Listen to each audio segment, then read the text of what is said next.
Muy buenas familia, ¿qué tal estamos? Bienvenidos, nuevo vídeo en el canal. Hoy vamos a hacer una prueba.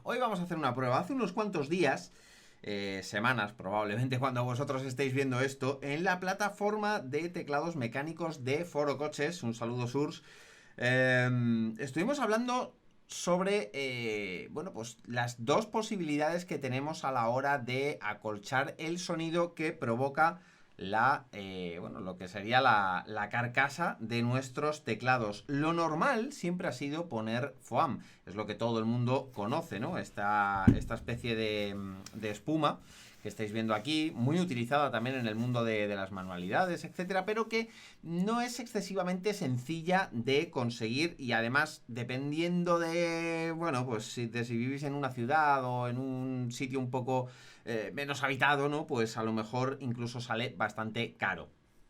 Y estuvimos hablando sobre la posibilidad de usar goma eva, un material, bueno, pues bastante utilizado en el mundo de las manualidades, que es muy sencillo de conseguir, es bastante barato, es relativamente barato, pero sobre todo es lo que os decía, más sencillo de conseguir. Y bueno, pues viendo a mucha gente que estaba empezando a usar goma eva en lugar del habitual foam, pues estuvimos hablando sobre qué sería mejor. Y bueno, pues me he decidido a hacer una prueba, aprovechando que estoy trasteando con este Ozone Tactical, que estoy haciéndole modificaciones y demás, pues me he decidido a probar cuál sería la mejor opción. No poner absolutamente nada en la carcasa para acolchar el sonido, poner foam o poner perdón, poner foam o poner goma eva. Eso es lo que vamos a ver a continuación. ¿Cuál de las tres opciones es mejor?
Bueno, pues ya habéis visto las tres opciones, sin nada, con goma eva y con foam. La decisión es vuestra. ¿Qué sonido os gusta más? ¿Cómo os gusta más cómo suena el teclado? ¿Con cuál de los dos materiales o sin ninguno de ellos? Dejádmelo en comentarios. Yo creo que es una prueba bastante objetiva la que acabamos de hacer, así que quiero saber cuál sería vuestra decisión. Me despido de vosotros, si os ha gustado el vídeo ya sabéis, poderosísimos likes, suscribiros al canal si no lo estáis, ya sabéis que tenemos nuevo vídeo todas las semanas. Nos vemos en el próximo, ¡chao!